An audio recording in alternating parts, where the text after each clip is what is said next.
recording. Hi, welcome to another episode of Umineko Monday. Actually on a Monday this time. Yay! That last episode of Umineko Monday was our October 4th episode. I can't remember if I made a thumbnail for the last two episodes of Umineko Monday. Guess I know what I'll be doing tonight. Okay, so we were continuing episode 2. Load. So... Okay. I love that I keep making as many saves as possible and then there's just one with Jessica. Yeah.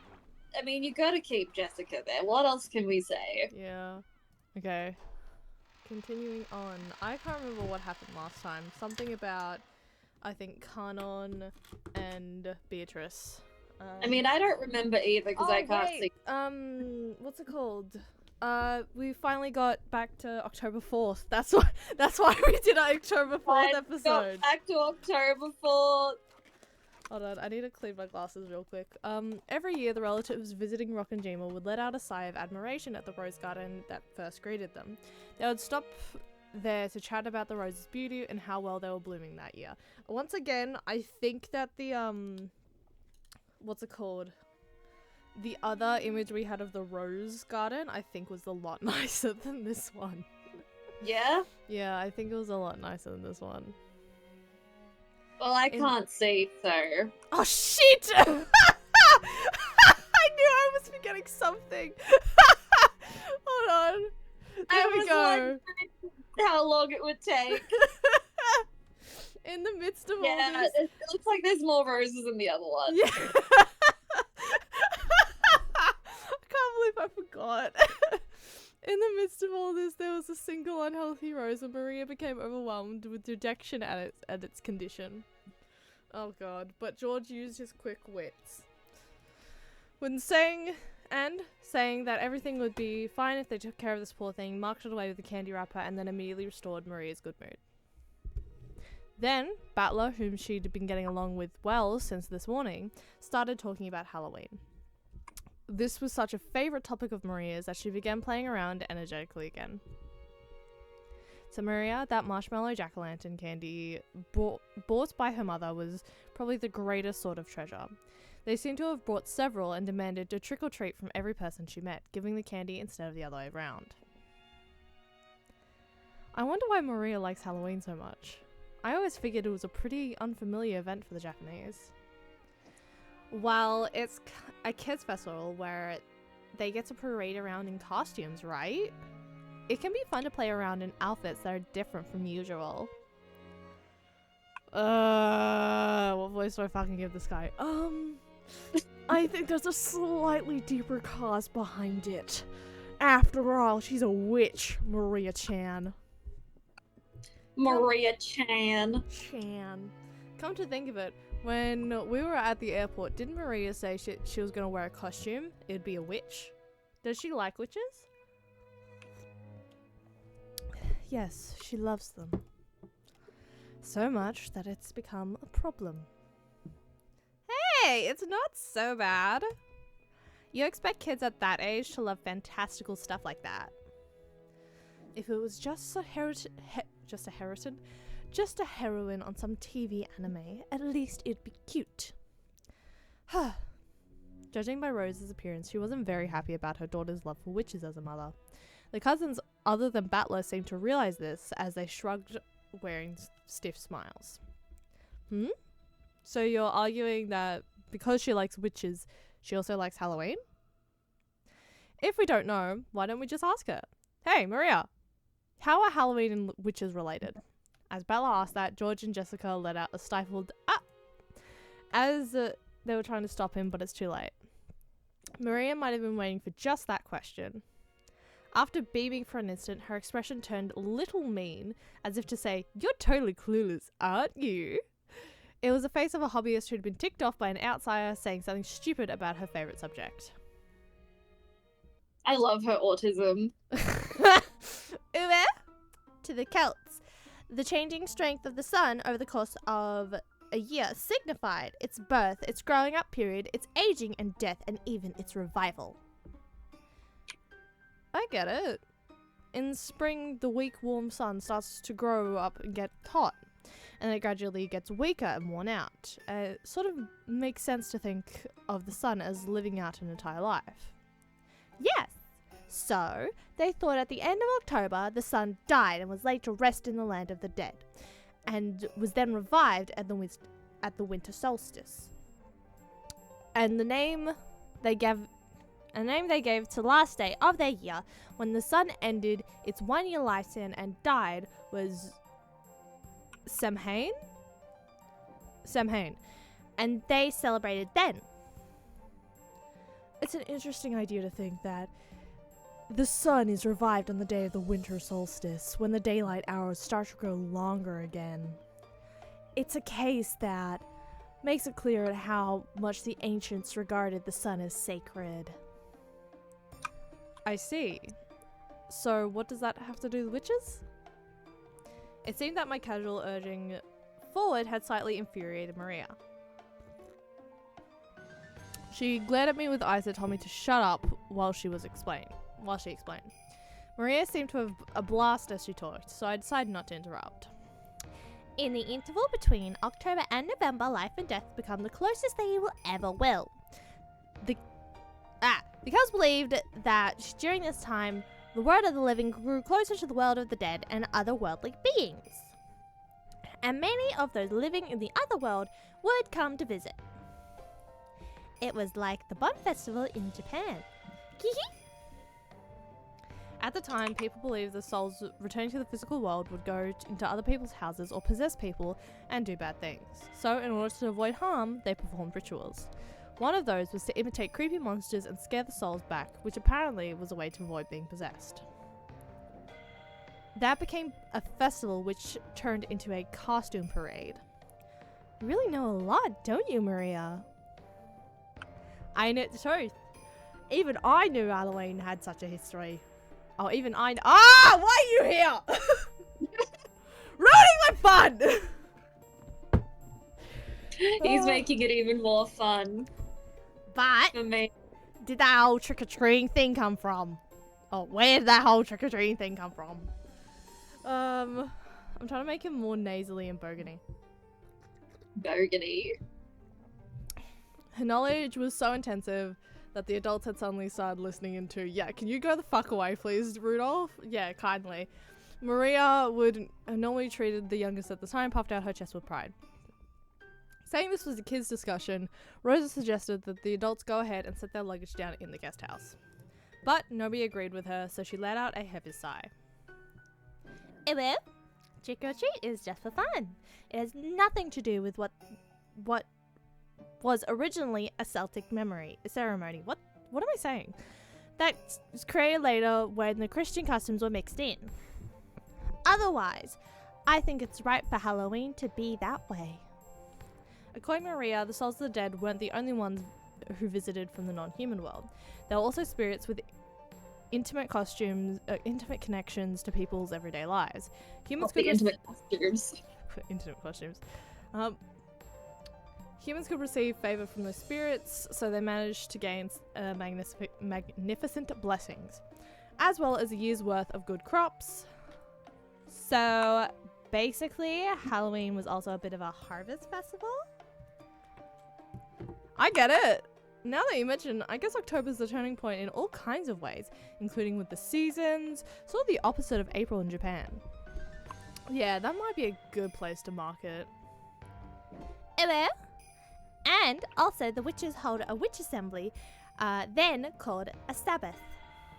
The witches thank the spirits that give out blessings of prosperity and reward them. Halloween costumes imitate the guest that's coming from the other side. In other words, why am I deeper? In other words, you might say giving out candy is a way to show gratitude for a yearly harvest. Hello? Just like George Oni-chan says. So, Halloween is a time of year when those two worlds intermingle. In other words, it's the most important chance for witches to intermingle with guests from that world. Is that what you're trying to say? Just like Battler says. And you know what? What? October is when the power of the witches and the demons is at its most vigorous and prosperous. Oh, I'm sure Beatrice will come. And Brooklyn, then we've we'll got eat to be marshmallow careful next candy. month. Huh? Let's be careful next month. I think you mean this month.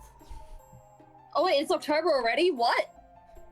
Brooklyn, it's the 30th. When this is uploaded, it'll be October, Oh. me. Okay, I thought you meant like as of recording. No, as I'm uploading, it's October. Okay, alright, I'm a dumbass now. It's okay. Ooh. It's October tomorrow. Ooh. Be Ooh. careful, Brooklyn. Be careful, Be Mia. careful. Be careful.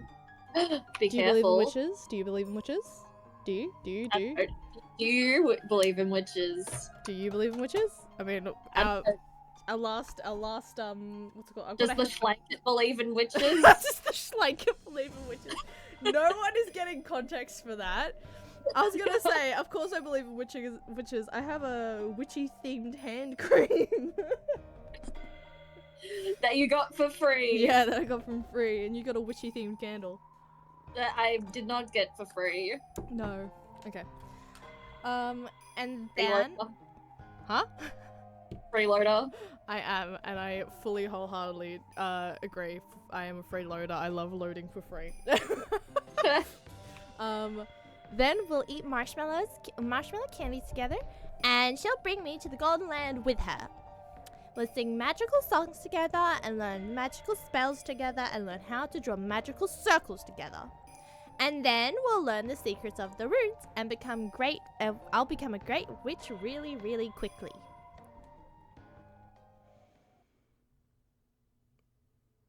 My, isn't that wonderful? It's the best for the kids. It's best for kids to have dreams. By the way, Rosa, how old will Maria be this year again? Oh my god, Eva's a bitch sometimes, I swear. I love her. Maria, that's enough of that. I don't know why she's British. She's meant to be posh. Oh, didn't we give Kiri, Yeah, she was Swedish, I think. Oh, Well, fuck. she was the girl from Frozen, so Norwegian, I think. I don't know. She's something. I'm gonna say it and it's gonna sound Italian instead. Go Italian Kiri, let's go.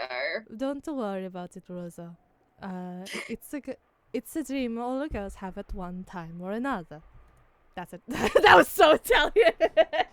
She's Italian now. Oh god, she switches accents every time. She's just as bad as Rudolph. That's why they're married. Yep, exactly. Thank you very much. But Maria has already graduated from that age. Hey, I'm telling you to stop! Rosa scolded Maria, trying to shut her up before her cheery discussion about black magic earned her the snickers of all the relatives. Oh? That sounds pretty detailed and impressive. By the way, who was Beatrice again? I know I've heard that name before somewhere. How Battler dare had you. gone for 6 years. How dare you? Battler had gone for 6 years. That's just, I literally just had the thumbnail from last week's flash into my head of you going, oh my god, hi Beatrice, I love tea, I love black tea. Beatrice, oh my goodness, please, let's talk about tea together. What? Oh my goodness. Beatrice? Oh my goodness. Hi, I love you. And I completely forgot about the legend of the Rockanjima witch. However, when he said he did know Beatrice's name, Maria's once bright mood soured in an instant. When he saw that, Battler immediately remembered that it was the name of the witch of the island, but the damage had been done. Until Maria's mood improved, she went on and on about many mysterious and fabulous episodes regarding the Golden Witch.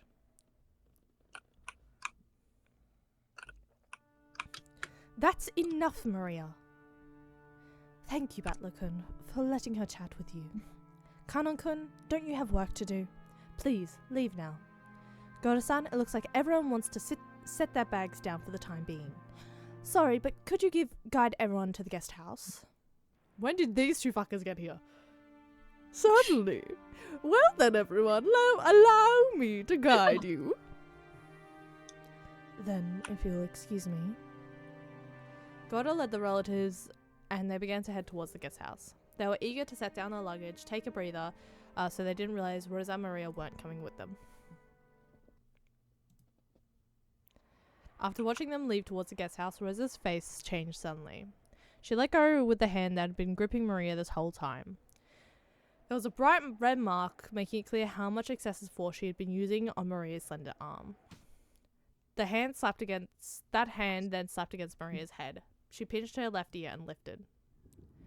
Even though I'm always telling you not to talk about witches, haven't I always said that was our promise together? Mama, ouch! Mama, ow! Ow!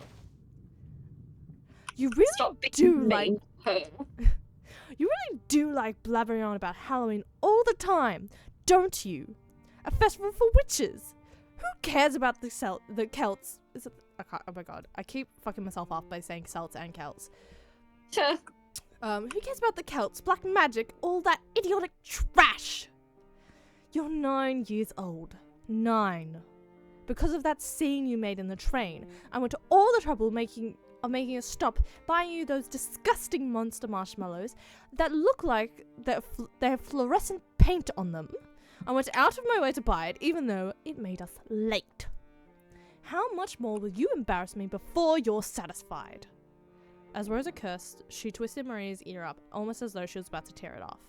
An expression of anguish spread across Maria's face, while she frantically stood on her tiptoes trying to soften the pain that was in her ear. Suddenly, Rosa grabbed the candy that Maria had been holding. She threw it on the ground and stepped on it over and over. To Maria, it was supposed to be proof of a memory of a brief span of time when her mother had bought her something fun. But for now, that same mother was grinding it into the ground right in front of her. It was as though a brand had been pushed into Maria's eyes, leaving a mark that could never be erased.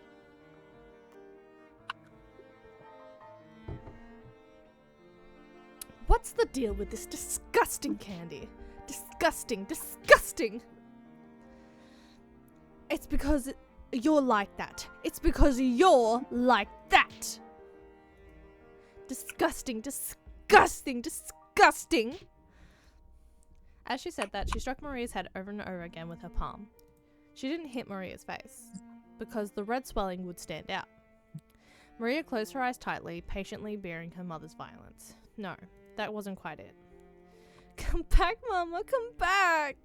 Save me, Mama! Defeat the bad witch! She kept bearing Rosa's assault, muttering over and over. Didn't I tell you to stop talking about witches? Why you? Rosa tried hitting her daughter. Rosa, tired from hitting her daughter, breathed so hard her shoulders shook. Maria grasped her hands together, withstanding it, hoping her mother would soon return. Mama, come back quickly! Save me, Mama! Beat the bad witch! Fine, just stay there like that forever. Just stand there mumbling about witches and Halloween forever. After hurling those words at Maria, Rosa left in the direction of the guest house, leaving Maria behind. Maria, forgetting even that it was okay to cry, kept staring down at the jack-o'-lantern candy that had been trampled beyond recognition.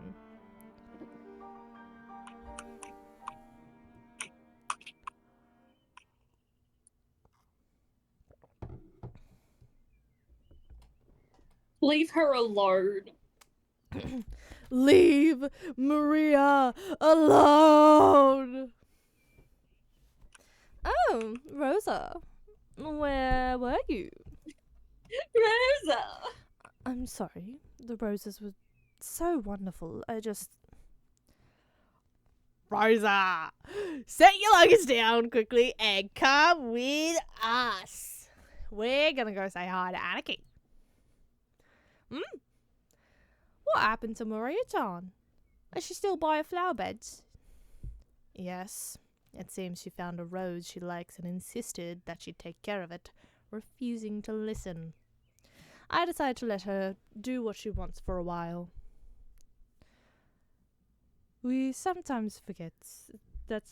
I'm speaking in Nazi's French accent. We sometimes forget what accent we're trying to give the character. Italian. We sometimes forget that girls have their own. Oh my god, I'm speaking French again. You and your We sometimes forget that the girls have their own little words. Sometimes we have to respect that, right? That's right. Thanks for your concern, Kiri Nisan. Nesan. Kira's a man now. Goda-san, where is your room? Where's our room? I will guide you this way. Allow me to hold your luggage. I don't think I gave Goda-san an accent last time, so I'm gonna give him just the craziest accent. Or the craziest voice, should I say. I'll be fine. I can carry it myself. Thank you.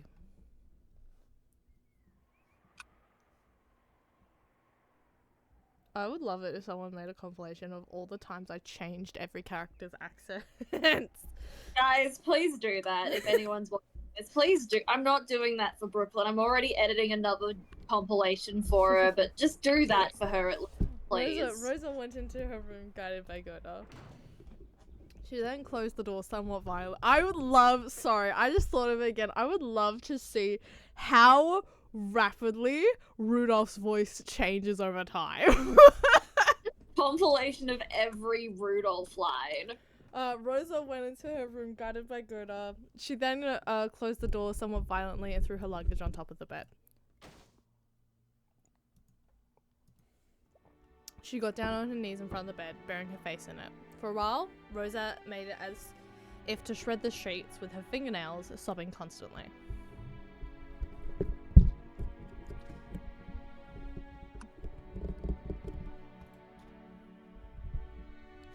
Maria-sama, are you alright? Kanon appeared from behind a thicket after watching Rosa leave. Kihihi, I'm fine. Kihi. Maria gave a creepy laugh, but to Kanon, who had seen the whole thing, it looked like she was enduring the best she could. She's a horrible person. I can't believe she's a mother. It can't be helped. You can't expect anything better than that to enter a container that level. I'm just fine. Kihihi. Kanon got down on his knees and picked up the trampled candy. It was just tragic just looking at it. He thought about dusting it off and returning it to her, but really couldn't do so with it in that condition. Just as he was wondering what to do, he met Maria's gaze. No, that wasn't quite right. Maria was looking at the candy Kanon had picked up. Right now, Maria's heart was surely the same as that candy that had been trampled into a pulp. Kanon realized this, but didn't know what he should do. That's right. I'll exchange it for the one I received earlier. Kanon remembered that similar candy he'd received from Maria was in his pocket. Maria stuck out her hand. Kanon thought she was trying to take it, so he held out the candy, but Maria didn't try to grasp it. Then Kanon realized. She was saying, give it back. No matter how tragic and trampled it was, this candy was Maria's. Her mother had bought it for her. No matter how tragic, it had to be this candy and no other. If only it were intact enough that it could be fixed by dusting it off. Kanon hung his head. Dusting it off is the most I can do. I'm sorry. Kanon held out the miserable looking candy Maria wanted. She took it and spoke. Thank you. A human can't do anything except dust it off, but a witch could restore it from how it once was. It would be easy for Beatrice. Kihi? Maria-sama, you know about Beatrice-sama? Except for Battler, there was no way anyone related to the Ishomiya family could have failed to know Beatrice's name. but just now Maria had bragged about Beatrice to Battler. She had spoken almost as though she was meeting with Beatrice regularly. Kanan felt a sharp pain inside his left hand, which was curled into a fist. In the past, a witch called Beatrice had appeared to tempt him and Shannon. He'd always tried to think of it as a bad dream. However, Shannon insisted that it was definitely a real witch. And then, this summer, the shrine to the local shrine god was hit by lightning, disappearing without a trace over the span of a single night. He knew about Shannon breaking that mirror. He remembered that as the witch departed, she said she'd eventually be revived. And now, the girl who absolutely believed in Beatrice spoke as though she'd met Beatrice herself. And Kanon couldn't suppress that vague sense of foreboding welling up in his heart. For a while, Maria remained silent as though she could see into Kanon's heart, almost as though she was waiting for a memory of Beatrice to be revived. And then she spoke as though it was fact. Hee. You know, I'm friends with Beatrice. And I'm even gonna meet her today and play. Hee. You're going to play?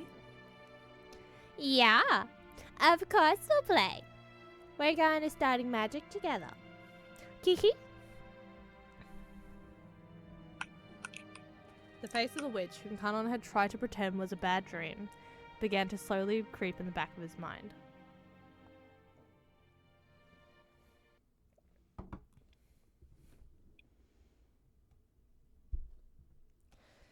Father says he's extremely busy with his research. Unfortunately, he seems to be unable to come down. Come on! We've put this conference in our schedules and come all the way to Rockinjima during this crazy busy fall season. You'd think Dad could be at least a bit more sociable. Yeah, seriously. Dr. Nanjo, is it really his research and his mood that are the problem? He isn't already bedridden, unable to get up, right? Well, I wonder. There is not much I can say. Nanjo glanced at Natsuhi. He seemed as though it wasn't his place to speak without first getting Natsuhi's approval. Father's state of health is better than ever. It would be exceedingly rude to call him bedridden. But he only has 3 months left to live, right? Normally, wouldn't you expect him to be wasted away, unable to get out of bed? Isn't it that right, Dr. Nanjo? For a normal patient, that would probably be the case. But Kinzo-san's has extraordinary willpower. Perhaps that willpower has frightened even the Reaper away. Well, if he's that energetic, then I guess we have a little to worry about for the near future, right? I don't know what accent that was. I was like 3 at once, Yeah, like it French, was. Italian, Swedish. Yeah. Maybe she's just all of them. Yeah. No! That's No! If he's got that much spunk, I wish he'd at least come to greet us. Also, just a little note. I finally bought myself a webcam. It hasn't arrived yet, but Slay. I could potentially start doing Umineko with a webcam. Oh my goodness. That would be You've got to cosplay as Rudolph.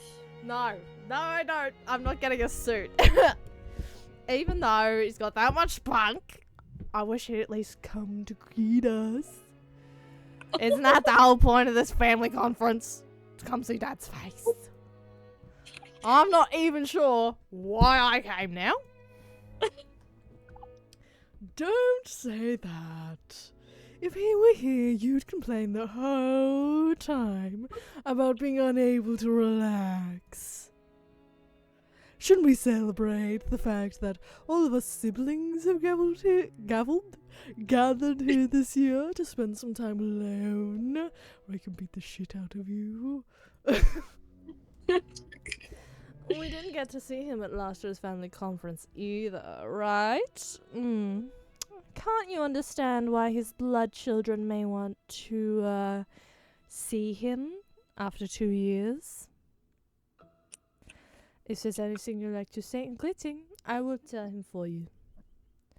Or, Eva-san, is there something you'd like to discuss with father beyond merely greeting him? Come on, what are you trying to say? Sheesh. Give her a rest, Ava. Natsu-san, forgive us. Ava's just worried about father's condition as his daughter. Please try and understand how she feels. Indeed. Look how quickly you've grown to respect father now that you know how much longer he has to live. Yes, I do believe I understand why you want to see him so much. What are you trying to say? Quit it, Anarchy. Why don't you... Well, sorry. Why don't we pray that this mood will improve by dinner? Come on, join me. Join my hands. Anyway, we've only just arrived. For now, we're only here for a casual greeting. This is turning less and less bogan. And... That we was so not what I wanted. That was just my own fucking voice. And we could even hold the family conference without Dad. In fact, there's a few things that we siblings shouldn't bring to him until we've formed a unified opinion. Isn't that right, Hideyoshi Nathan? Yeah, I feel like you're making fun of me. Just as Rudolph-kun says. This is the only time we can all meet in person. You've been demoted to Rudolph-kun because I don't see you as an anarchy. We've got to take this valuable time seriously and be frank with each other. Even though tea hadn't arrived yet, they were very determined. But before that, oh my god, I'm turning French again. But before that, perhaps we can spare the time to enjoy some black tea at our leisure. I don't know what accent that was. Surrounded by the wonderful furnishings of the parlor. Kiri's world seemed to contain a subtle admonition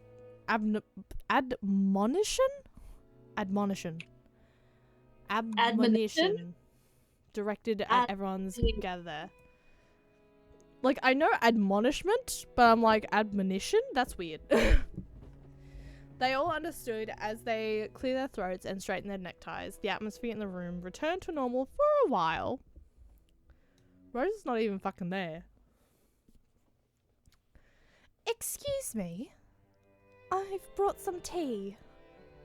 Yay! Hey, Shannon-chan. You just go get him Priya. Shannon entered the parlor, pushing a serving cart.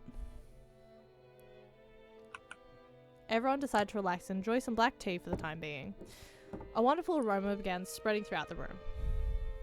Oh, fuck. Just such different fucking voices. As far as anyone can see, the strained atmosphere from before Shannon's arrival seemed like a lie. Of course, Shannon, who was setting out the tea, probably didn't even notice. Kiri seemed to faintly laugh at how adults everyone was suddenly acting. Rudolph didn't like it when Kiri took the initiative and spoke up at the family conference. It was his worthless male pride. He probably didn't want to look like a weak man whose advice he took from his wife. She understood that and did her best to refrain from saying any more that was necessary. So she separated herself from her circle of siblings who only superficially appeared to be enjoying some time together alone and casually drank her tea near the window. Oh, Rosa-san, I thought your siblings were enjoying some alone time. You must be joking. Sorry, don't take it the wrong way. I'm just a little exasperated by my husband. Okay, I think I'm actually getting into a groove with her voice, and I say that, and the next time I'm gonna fuck it up royally. Apparently, Rosa had been able to... Huh? Every time. Yeah, every single fucking time. I believe in you.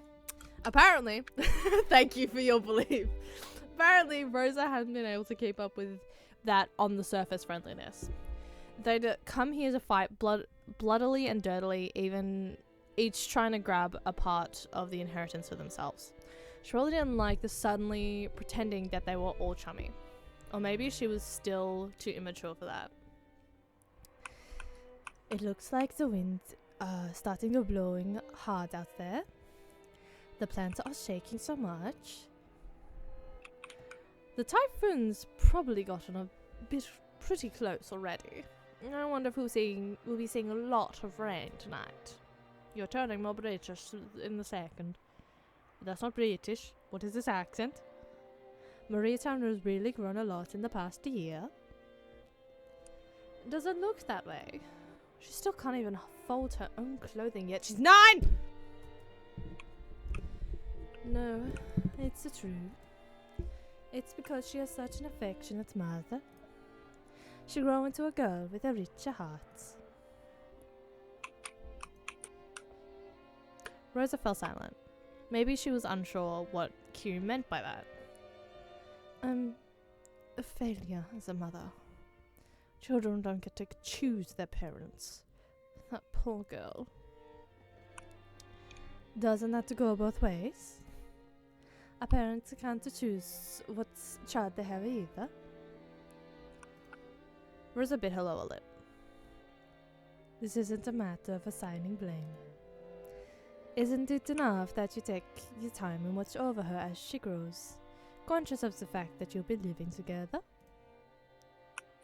You spend every day with Maria-chan, so you probably don't notice the small changes. But the rest of us who haven't seen her for a year can clearly see how much she's grown. If you really mean that, thank you very much. Then, if you'll excuse me, if there's anything else you desire, please call it at any time. Shannon bowed politely and left the room. Hideyoshi and Rudolph had a soft spot for women, watched her go. Ew! The atmosphere in the room began to revert back to what it had been right before Shannon's visit. No fucking wonder George is weird. That's his father. Right before Shannon's visit. Eva did not deserve this.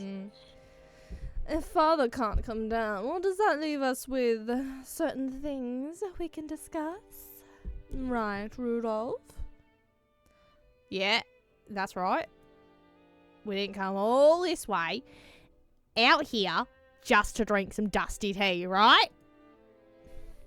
Very well. What is the matter you're so clearly eager to discuss? I swear to God, if we are sat here through the same conversation that we had in chapter 1, I'm gonna rip my hair out.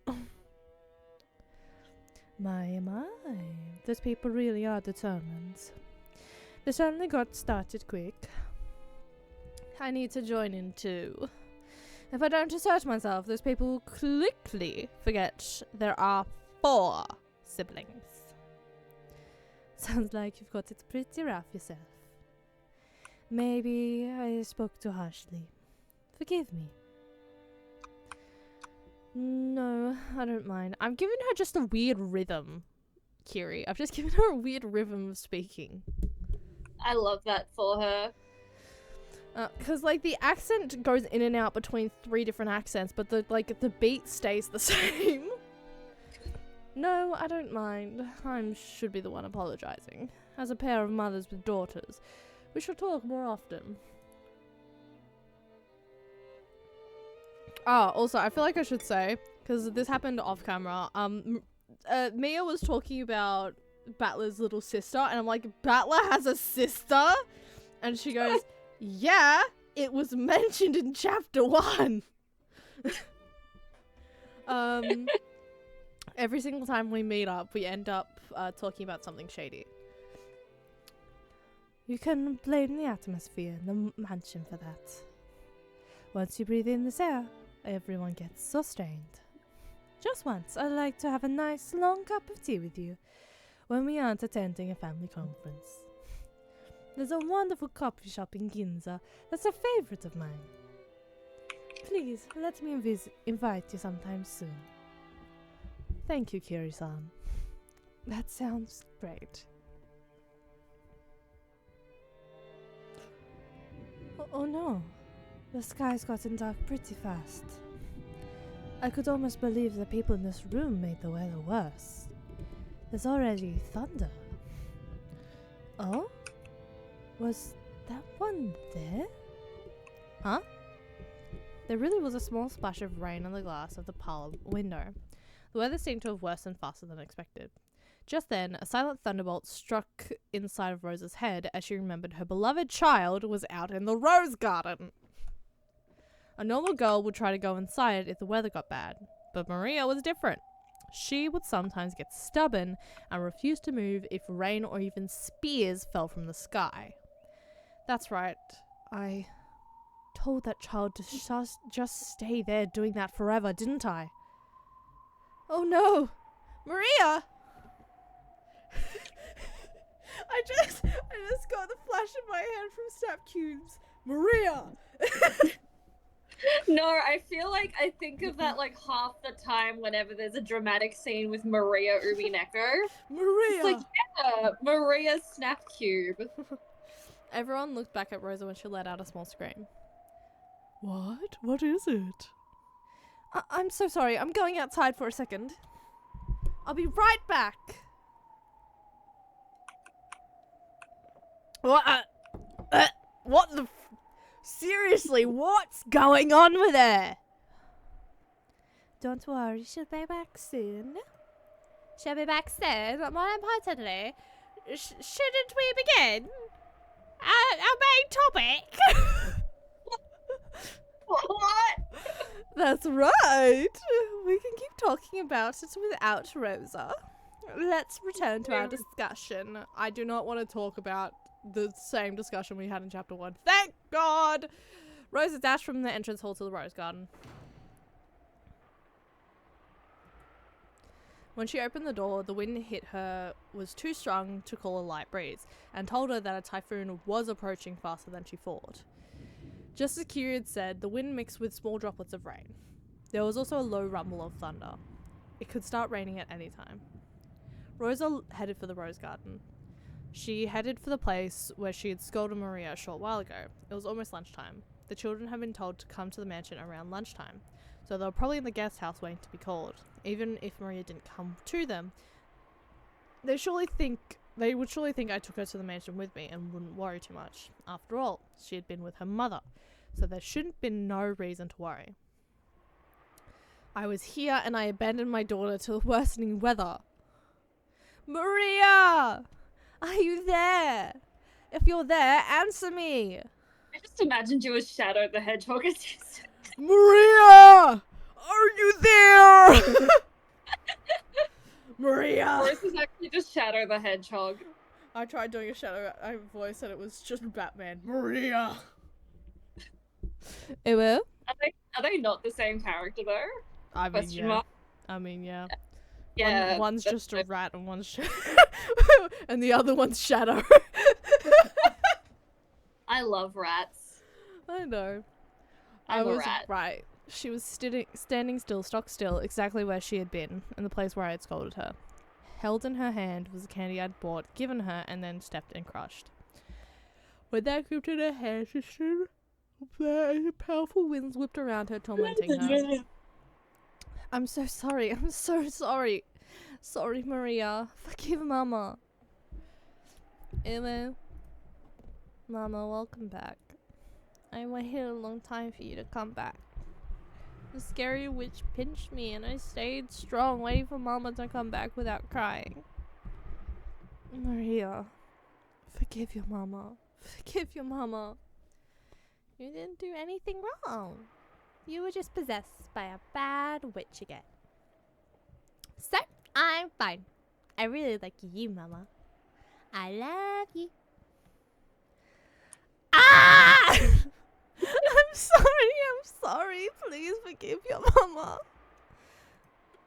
for losing to the bad witch. Rosa buried her face in Maria's small chest, crying and begging for forgiveness.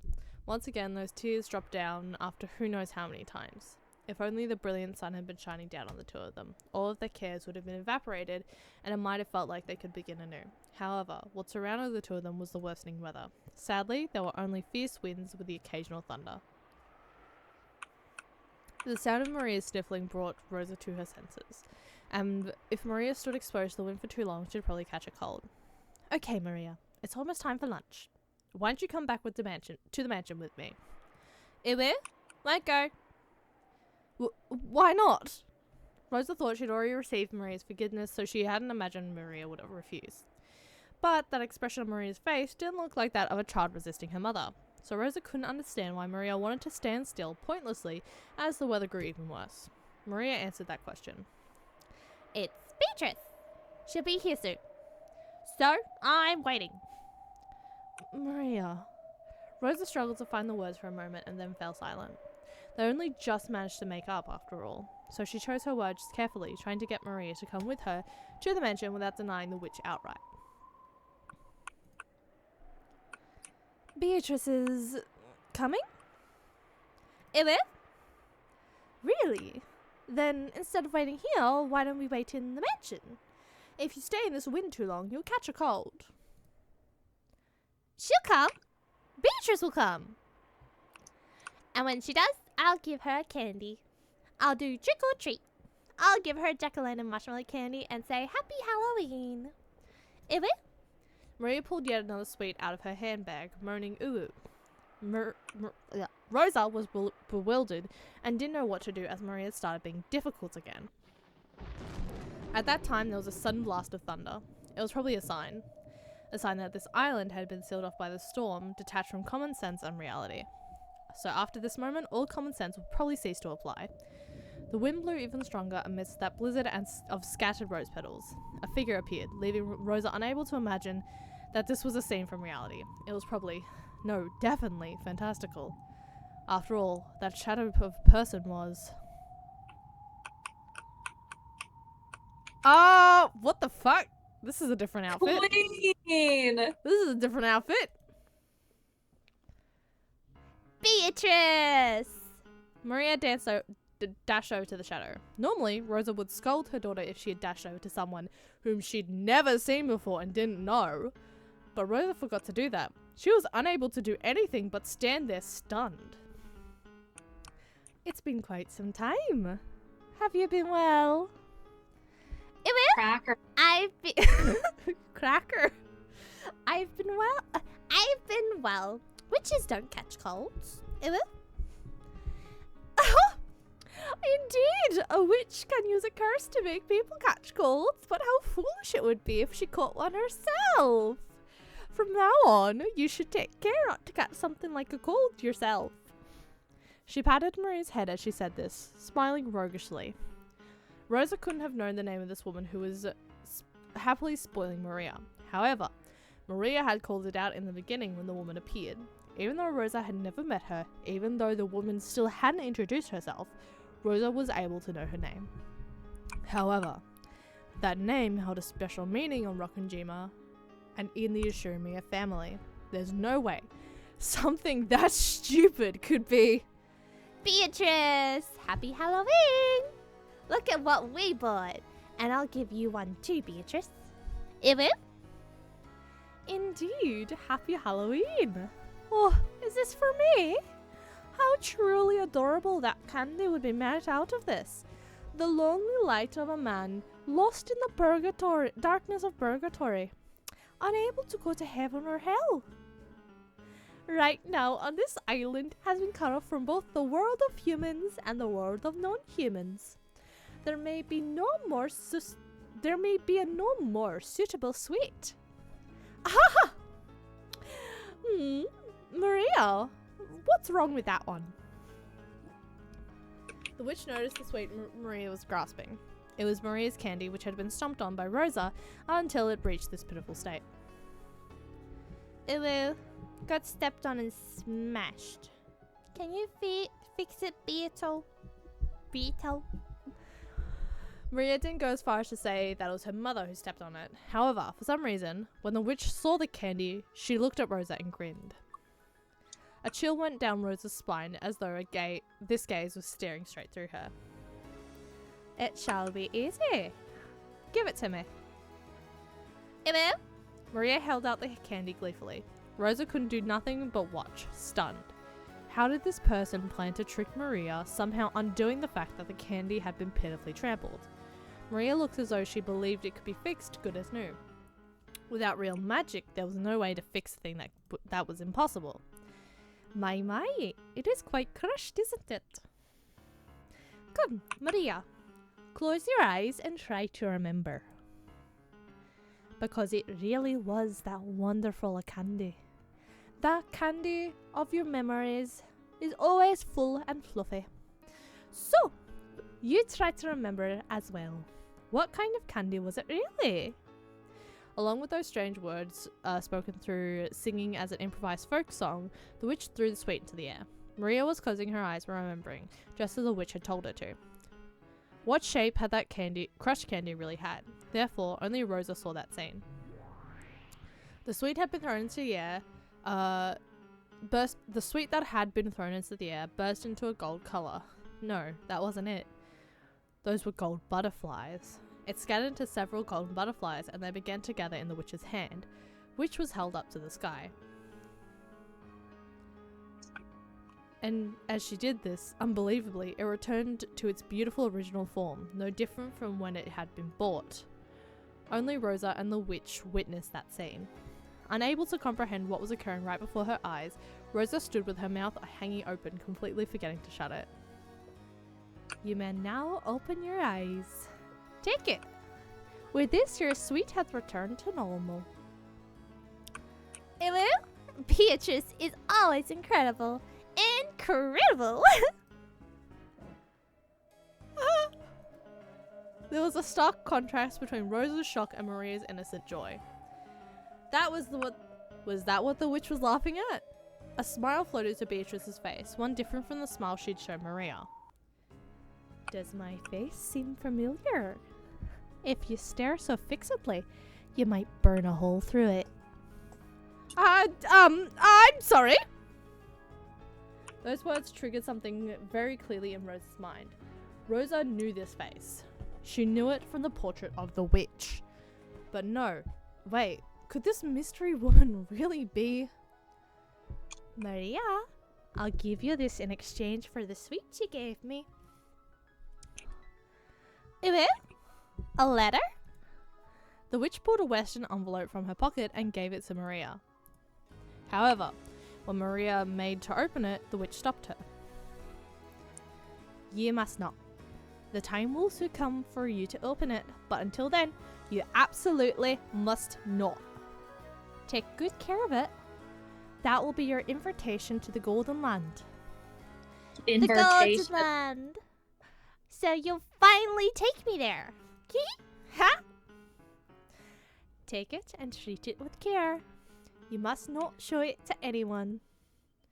Emma, I'll keep that promise. You've always got to keep promises with witches. Yeah, Brooklyn. And this is for you. Which bitch did I make a promise to? I don't know. Huh? Me?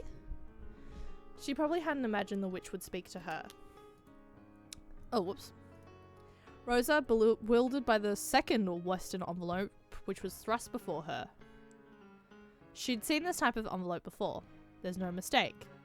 It was one of Kinzo's special envelopes that he wrote with his own handwriting, bearing the Ashiramiya family crest.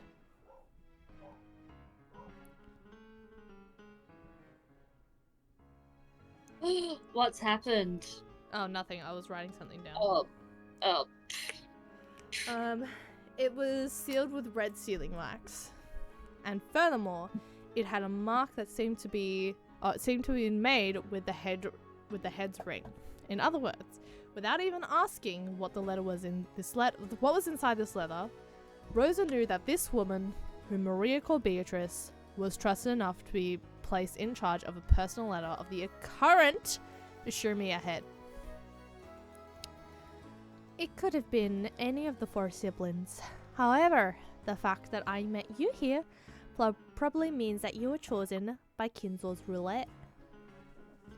So, take it. Then read its contents aloud while seated at the dinner table. Dinner table. Then read its contents aloud while seated at the dinner table when all the siblings are gathered. What did you say?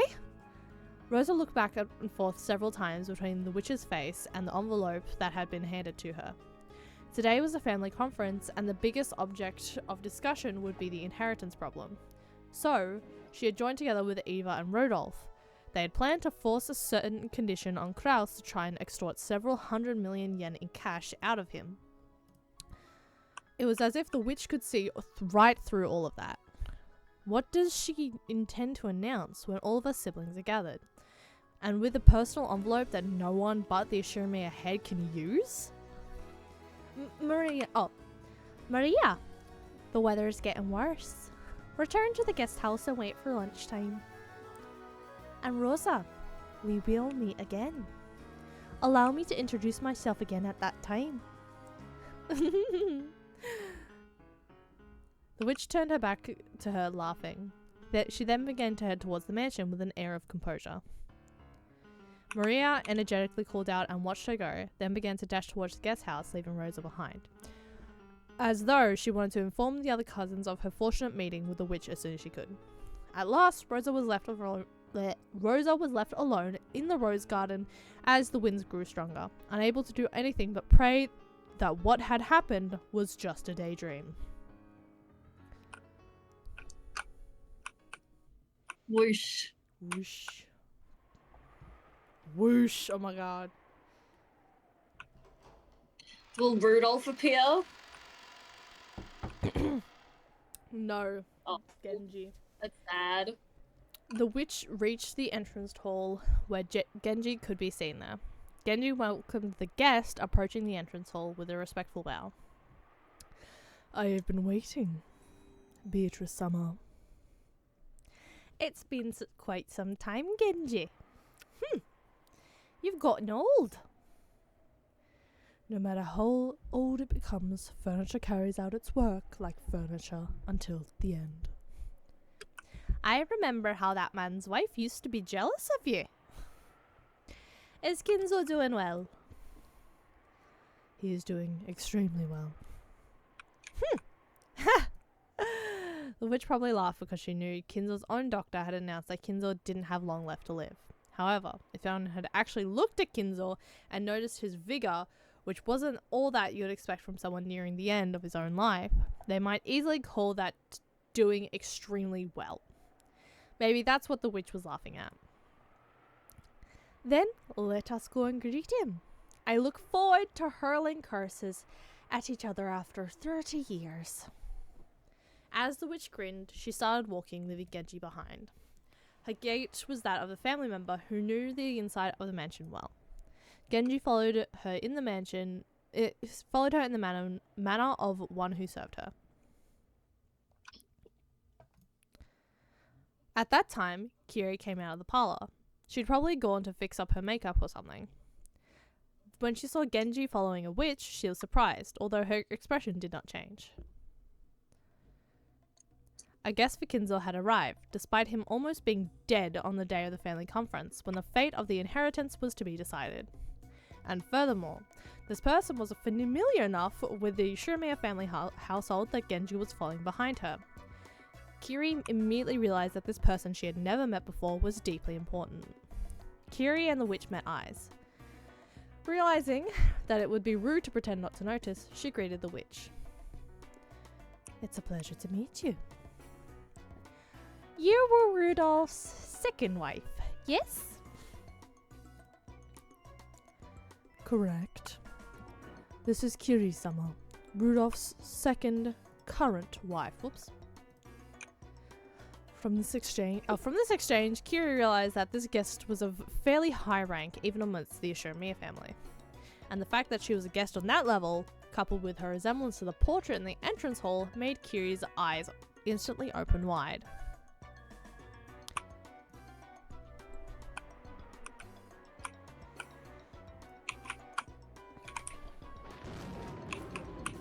It changed. Smile. She's just a geel. Just a Gil. I'm just a Gil. Pleased to meet you. I'm Kitty. I wonder if this is our first meeting. If we have met before, I apologize for forgetting your name. So you intend to force me to state my name even though you have already have a vague idea of the answer. Kiri thought she'd given a sociable and humble greeting. Her expression grew slightly cloudy at that openly oppressive response. At any rate, this didn't seem to be a person she could grow to like. But if Kiri's guesses were correct, this witch probably held a vital key that her own husband was most interested in. Something that couldn't help but be influenced by tonight's family conference. So without shooting back a retort, Kiri slightly watched her go up the stairs to the second floor, with Genji following behind.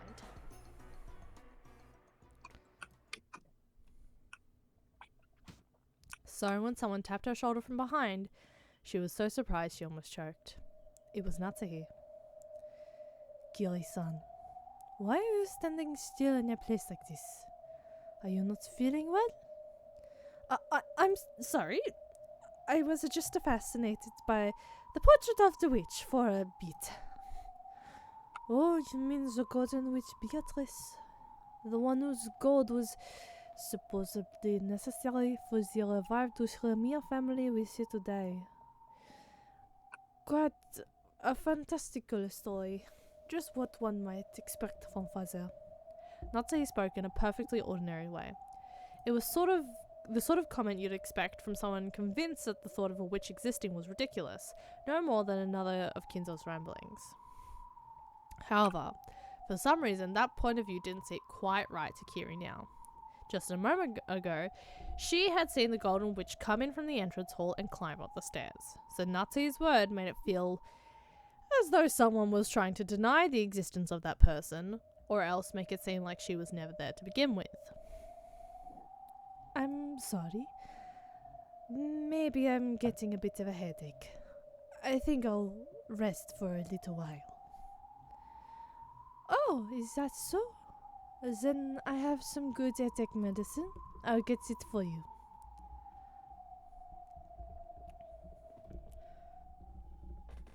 Rain tomorrow. Rain.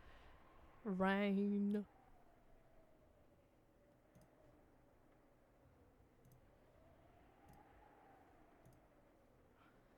The hallway in front of Kinzo's study was filled with the scent of sweet poison, peculiar to that of that grain liquor. Genji, who was completely used to it, did not grimace, and the Golden Witch didn't grimace either. How long has he been in there since he last left? I believe it has already been several years. Is he that desperate to turn me into a bird in a cage? How pitiful.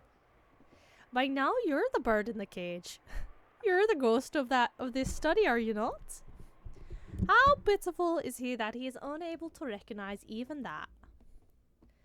Until he meets you again, he probably will continue his research even after literally becoming a ghost. He's that stupid. I just scratched a scab by accident. What? I just scratched a scab with my thumb by accident and it hurt.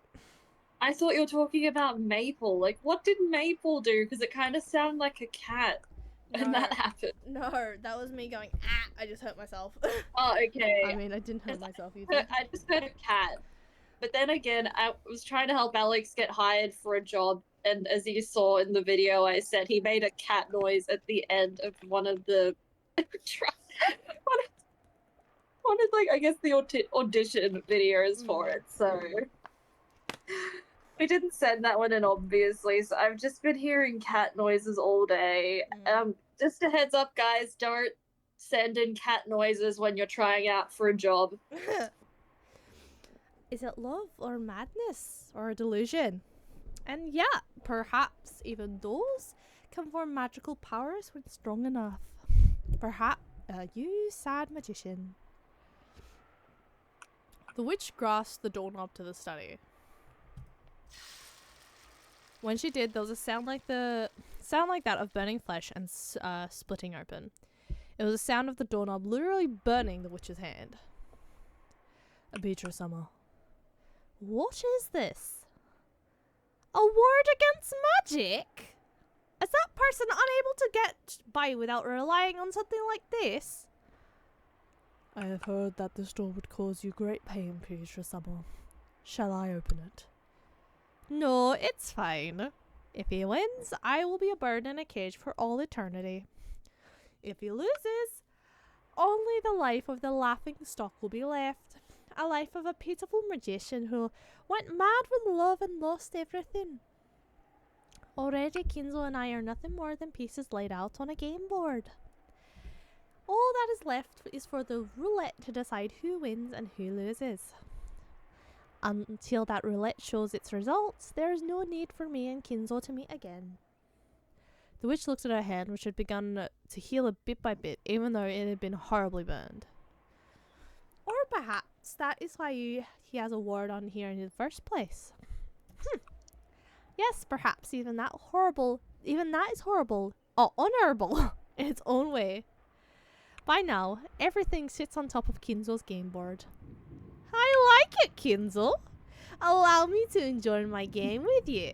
Allow me to enjoy the failures of the final gamble of an old magician who fell in love with me and threw away his entire life.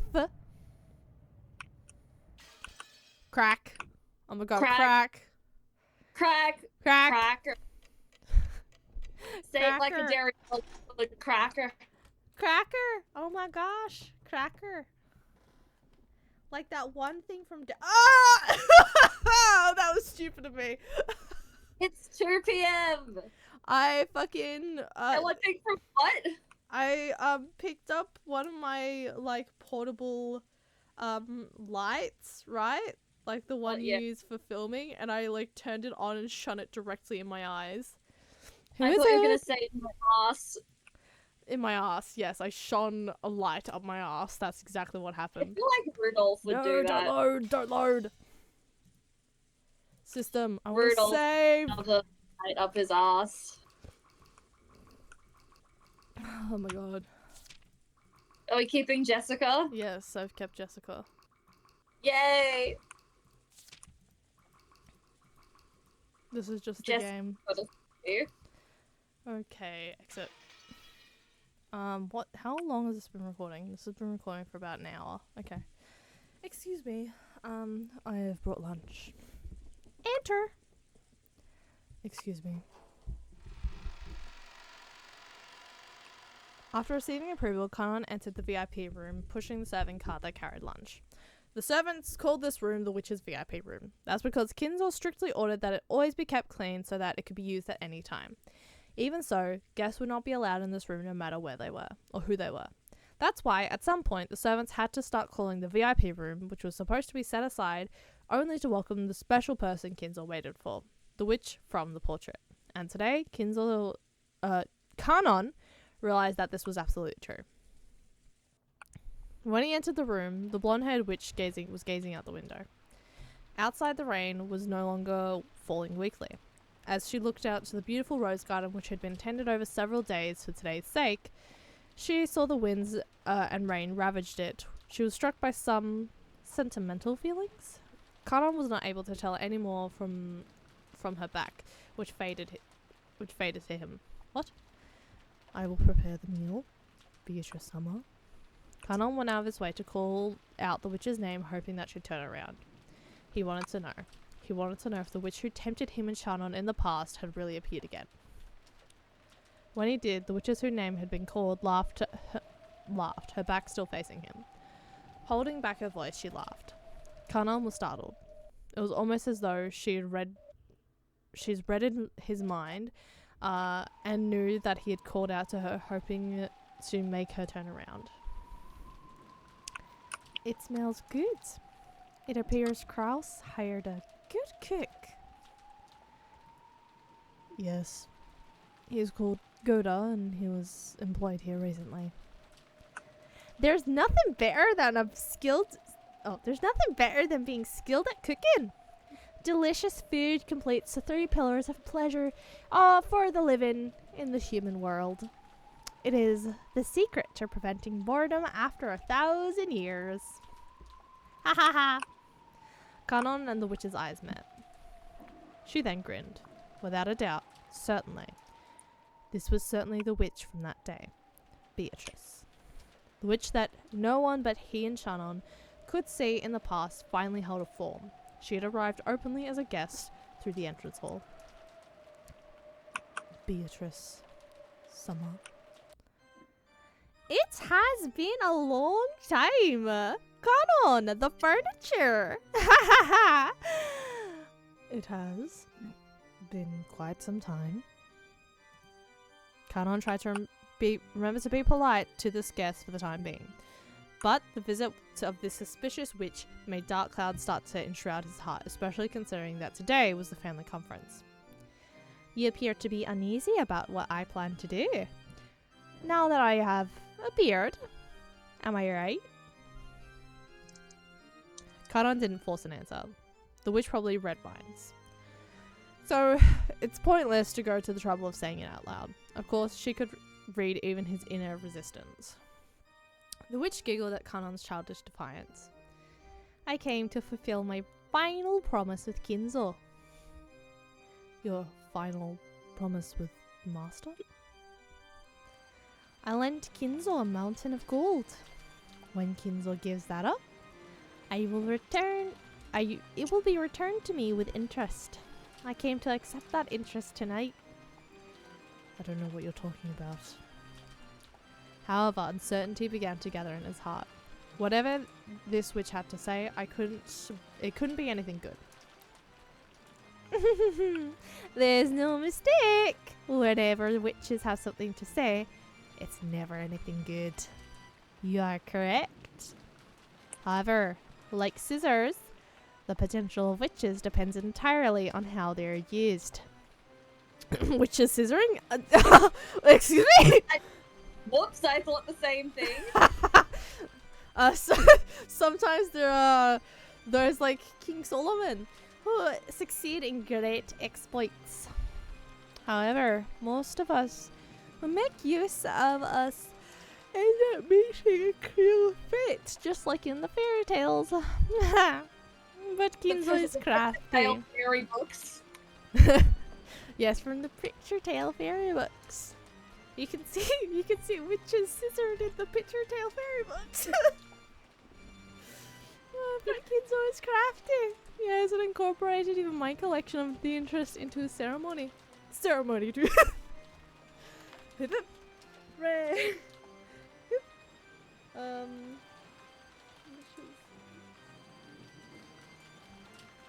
He an absurdly powerful magician who can surpass even me? Or else a mere fool possessed by madness. Amusing. Truly amusing. Kanon couldn't quite guess what the witch was muttering and laughing about.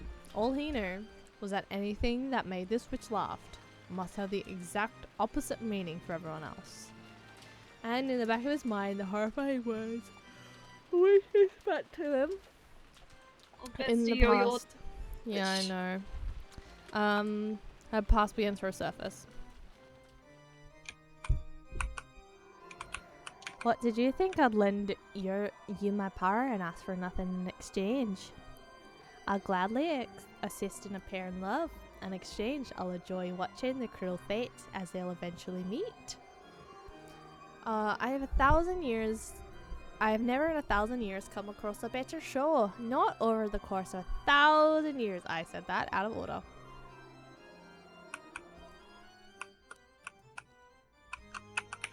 Picture Tale fairy book. Could it be that you...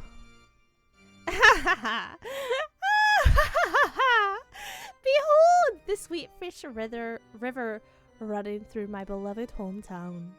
You who seek the golden land, follow its path down the stream in search of a key. The witch suddenly began to recite recite a bizarre poem. It was something he remembered hearing. Could it be the witch's epitaph? There was no mistake. It was the epitaph that accompanied the portrait of the witch Kinzel had put on display. The relatives have guessed that it referred to the location of the hidden gold, but no one knew what it meant for sure. The witch suddenly began reciting that epitaph. Can I actually admit something? Hmm? I've actually forgotten what the epitaph, I would have been able to tell you what everything meant, like, a year ago, but I've fully forgotten, like, what some of them meant. I feel Canon, bad. since your furniture, I imagine you've heard about it from Kinzo. The day when everything will be returned to the Golden Land has come. Whoa! Rejoice. The day in which you'll be freed from that shame of living as furniture has finally arrived. I believe you've wanted that for a long time. To furniture which finds no value in its own existence, merely existing day to day must be nothing but agony. To those with souls, this world is worth clinging to, but those without souls find this world to be full of nothing but suffering. The complicated expression flitted across Kanon's face. This was the day of release that Kanon had been looking forward to.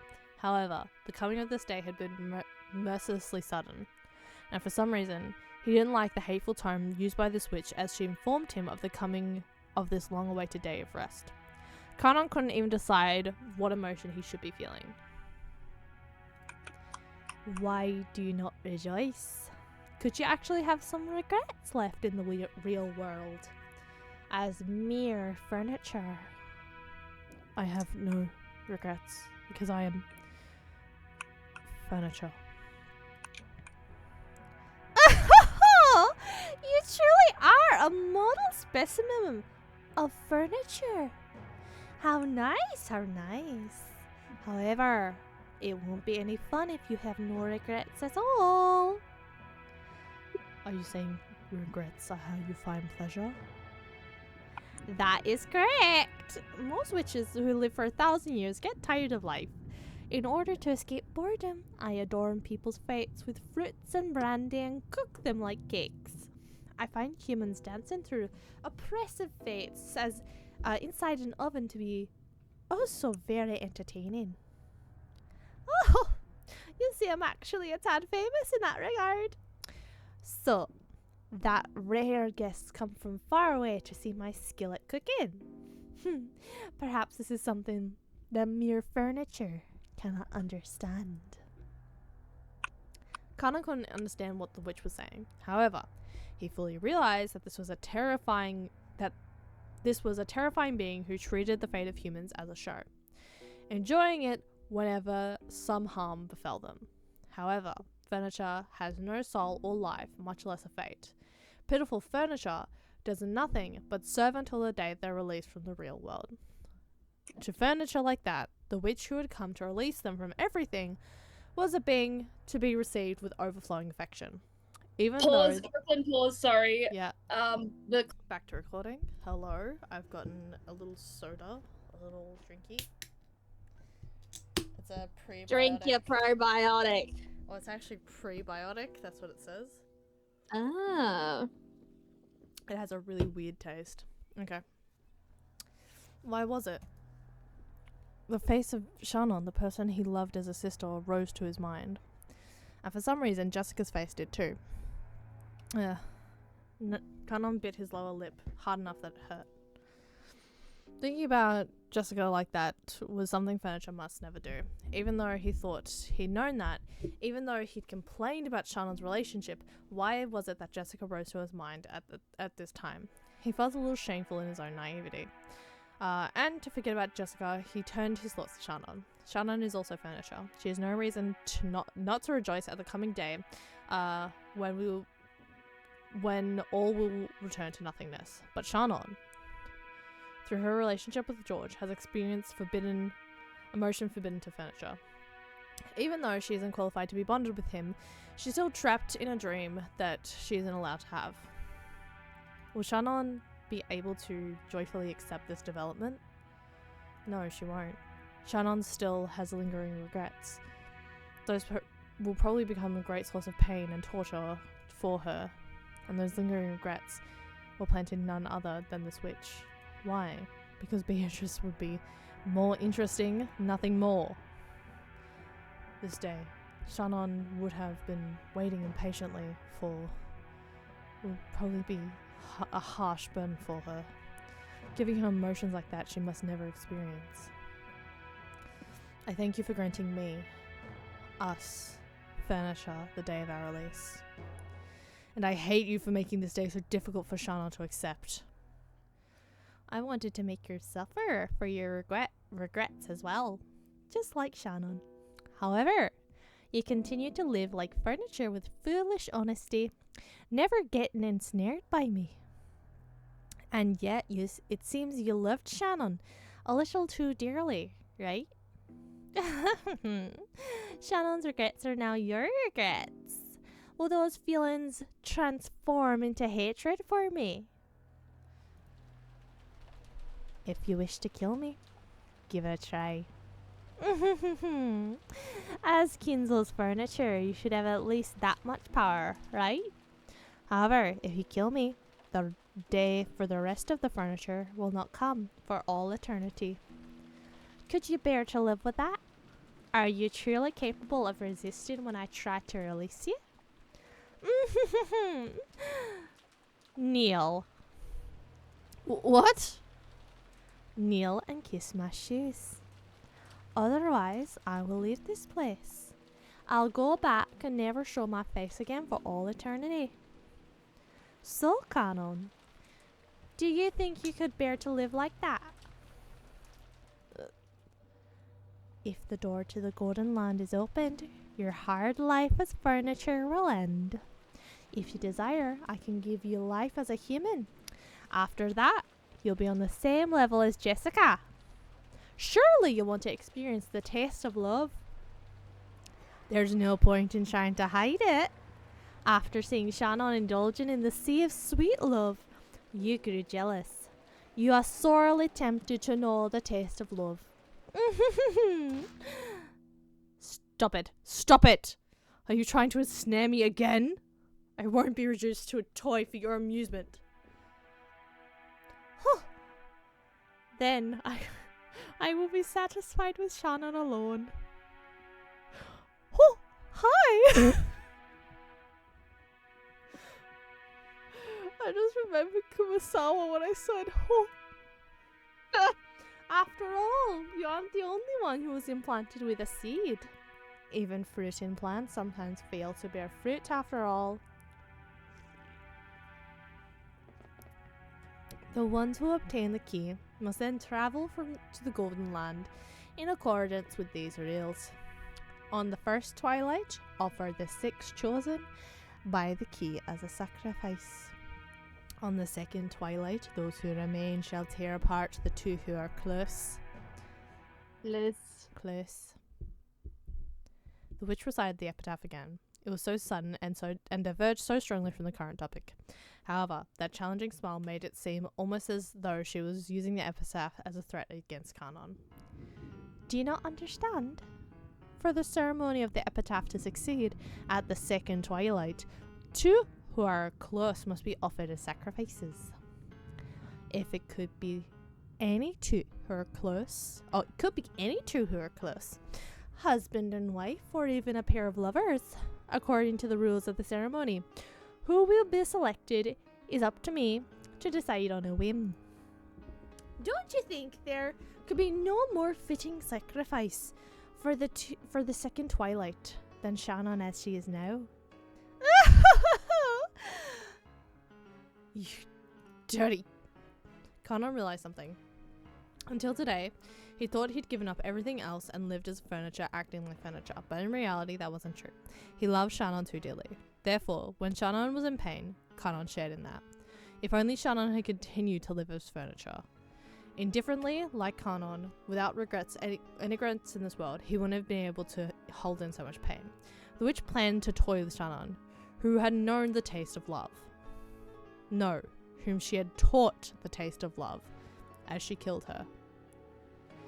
She wouldn't be welcomed into the Golden Land and granted compassionate release. Instead, if the witch had her way, she'd be used as a sacrifice, subjected to the utmost torture and pain, and forcibly turned into a human foundation for this evil ceremony.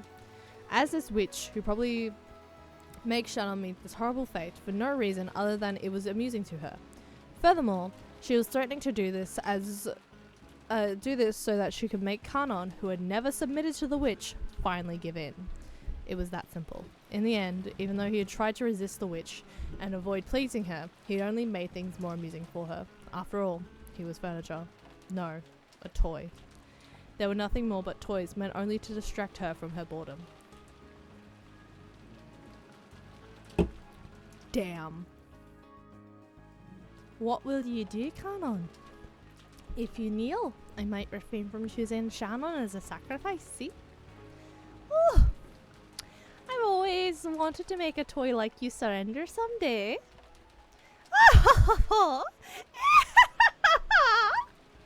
Without even a fragment of elegance, the witch sneered at Kanon and laughed indecently. That's right. She predicted Kanon's submission even before he had made the decision himself. Ugh. Kanon chose to get down on both knees in front of the witch. It didn't matter what happened to himself. However, the one thing he couldn't bear to see was Shannon, who had given him the only reason to live during his days as furniture, being toyed with like this. That was why kissing the shoes of the witch was an easy oath for Kanon to make. When his quivering lips actually touched the witch's shoes, Beatrice let a look of ecstasy rise to her face, and then laughed with a voice filled bursting. At that moment, the witch, who had grown bored of life after 1,000 years, was completely filled with the evil emotion that she lived for.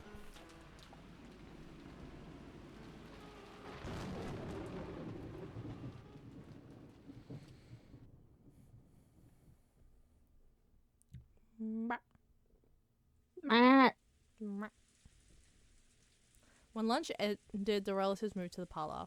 Rosa had bought a high-class brand of black tea from a famous store in Ginza that had been served, and the parlour was filled with a pleasant aroma. Since the children were there too, the adults tried to interact like normal relatives on the surface, talking peacefully about the recent events and about how their children were growing up. It had started raining, so the children couldn't do anything but sit there watching the TV, unable to go outside. Maria was apparently a TV kid. She kept watching a boring daytime program without getting bored, giggling all by herself. At first, Battler joined in, seeming to deepen his relationship with Maria, but he had gotten up early that morning and gradually hit by a wave of drowsiness. Oh, that's a big yawn. Did you really get up early this morning, loser? Well, something like that, dickhead. Now, all that tension's gone. I've started getting sleepy while listening to the sound of the rain. Tension? You call that freaking out like that tension? At least it is for me. Ah! Battler gave out another great yawn and slowly lay down on the sofa. He really did look tired. George and the others tried talking to him, thinking it was a sign of boredom. But when he realized that he really was sleepy, they decided to let him be. Oh! Goodbye. They say if you lie down right after eating, it'll become a mackerel. Ho, ho, ho! What's it? Stop kidding around. Got a son said we'll be having calf steak tonight. Dad, make it mackerel steak. Kumasawa-san, he looks pretty tired. Could you get him a blanket? No. Ho, ho. Here you go. No. Kumasawa brought a blanket over from the shelf. A large parlour wasn't cold, but the air had gotten a little chilly. So when Battler took the blanket, he merely wrapped himself up like a turtle. You really were sleepy, loser. when you Loser. when would you like to wake up? Because I can give you the gun show. Yeah. God, I want a hot dog. I'll wake you. Nah, I can't say I've got any particular requests. You can wake me up when you need something from me. And if you don't, just let me sleep forever. Night. Eva, Battler's sleeping. A nap? A nap? Eva, I'll do it too. Hey, Maria, Battler's sleepy. You just gotta leave him alone. Kumasawa-san, could you get us another blanket? It was doubtful whether Maria actually wanted to take a nap. She probably saw Battler wrapped up in a blanket and wanted to do the same. When she received the blanket from Kumasawa, she joyfully wrapped herself up in it and set up camp again in front of the TV. Stage. And just when I finally gathered all the cousins together after 6 years, this guy doesn't have a clue that he's the main guest of this family conference, does he? I can still hear. We took it easy eating lunch, and there's even a typhoon and rain outside now. Since I've got nothing to do, that means it isn't my turn yet. I wonder about that. If you have a passive attitude like that, I never do anything unless something else happens. Your life will be pretty boring, right? You should lift some weights with me and check out the gun show. Yeah. No. You know, That's not what I meant. Put him away. I know, what's it called? When I feel like George wasn't fat when he was younger, but the way we're portraying him, I feel like he just gives the vibes of just, I guess, like he grew up really chubby and now he takes it as a massive insecurity and like demeans other people for being fat now that he's gotten fitter. Yeah. I feel like that's the vibe we've given George. Oh my god. I just saw on Instagram someone was like, hey guys, there's another Rapture prediction. And I'm like, when is it? They're like, oh, October 8th. I'm like, not before fucking PAX, it's not. You can... I thought you were going to say October 4th. It's like, oh no. No. Everyone's in Umineko now. Everyone gets to meet Beatrice. No, that's not what I mean. How should I put it? At times like this, I like to think about it this way. It isn't my turn. If there were a play, it wouldn't be my turn to go on stage. So, the best thing to do is stay on the wings of the stage. Oops, sorry, one sec. Ooh. I was just getting a response from Emma for something. So, the best thing to do is stay on the wings of the stage. You're always the main character in your own life, right? Why are you acting like you're the supporting role? Because he kind of is in this chapter. You've got to move forward by yourself and get up on that stage. Shake it, girl. I need to see some ass. That was the only one who wasn't watching main character, like, be the main character of your life TikToks. Like, Jessica and George were 100% doing that. They are romanticizing their life.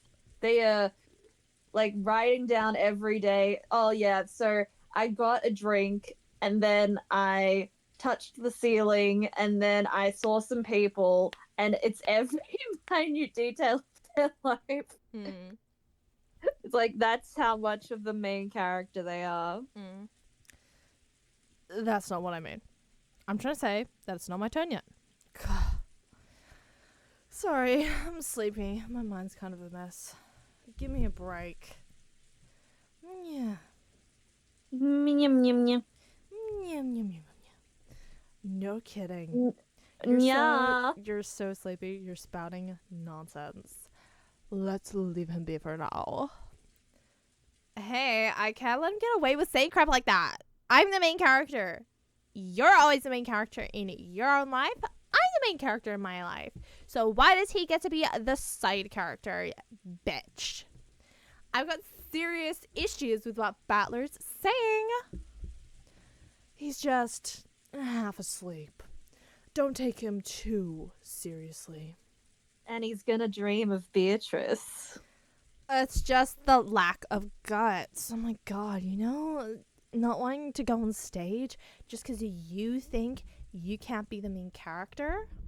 Something about it just like pisses me off. With distant eyes, Jessica gazed out of the window at the grey rose garden obscured by rain. She put her forehead up against the glass, the pleasantly cool sensation that seemed to chase away the memories she was trying to forget. So, it wasn't just your turn yet, is that it? Then just when will you get up on that stage? In that case, who the heck is the main character on this stage? Beatrice! It's me, Kumasala! Oh. Ah! Dang. It's like you think you can do whatever you want. What the hell is this? It's all screwed up. Oh! I was merely amused that your reason for denying me was based on whether there are 18 or 19 people. I just tried changing my opening move. No more. Your greatest basis for denying me is simply that I wasn't laid out as a piece on the game board. So, all I have to do is start by focusing on the queen like this. Isn't opening the road for your queen on your first turn one of the classic moves in chess? You're her queen, Battler. Quit playing around. There's no way I can accept something like this, right? A witch came in, walking right through the entrance hall, you say. Don't mess with me. What's this? In the last game, I gave you incredible freedom in making your own moves, correct? This time, all I'm doing is moving my pieces in response to your moves. Are you already giving up? Right at the start? You bastard. Don't mess with me. Like hell I'd give in. Great move. Go ahead and just move however you like. Shake it. Shake them tits. Just like Jessica says, I need to see some ass moving. Okay, so your turn's far from over, isn't it? Move however you want. Form a huge battle formation while you still can. I'll definitely withstand you. I'll definitely corner you. Come at me, bitch, the best you can. I don't want you to have any excuses. You aren't even close to making me accept something like a witch. Motherfucker, what are you in right now? I don't understand this level of, like, deniability. You know, this level of, what's the word? Cognitive dissonance. Motherfucker, where are you right now? He's a little idiot. Yeah, he's a big fucking idiot. That's right. Just now, it looked like Maria's candy was fixed with magic. That happened like an hour ago, dude. But you might have actually had another one in the same candy hidden in your pocket and switched them like that with that little show, making it look like you'd only fixed it with a magic. That's right. Yeah, that has to be it. It's useless. It's all useless. Oh my god, you're a fucking idiot. Huh? Rosa saw that moment when that candy split into butterflies, correct? Who cares about that? She could have been having a delusion. That was a hallucination. I can't believe I predicted that. That was a hallucination or a trick, or maybe she just saw it wrong. A little bit of glass, you know, a little bit. That isn't a big problem. Also, you threw out the part that you can't explain as trivial. I see. Is that your move is in response to mine? You've dug your own grave. Ushiramiya Butler. It still isn't your turn yet. Allow me to make a move a little longer. It has barely begun. The turn of the witch. Crack. Crack. Rain. Typhoon. Clock. Ass shaking. Ass shaking. Damn. Ass shaking so much it stirred the tectonic plates. Truly. Whoops. I just minimized it by accident. Pause the stream. Oh my gosh, is it still playing? Yes, okay. When they started hearing Battler's snores, the relatives went to their separate ways, leaving the parlour and letting Battler sleep in silence. Even though it had been so lively in the parlour, with so many people gathered there, when all of them scattered at once, they were swallowed by the vastness of the mansion. It created an eerie silence, with no sound except for that of the rain.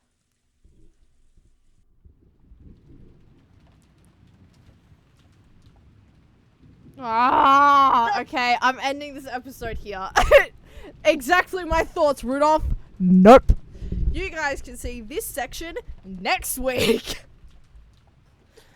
Okay. Rudolph making you rage quit. Yes. This is where I end off this episode. Hope you guys enjoyed, and I will see you guys next week. Bye-bye. Okay, not saying bye. Okay.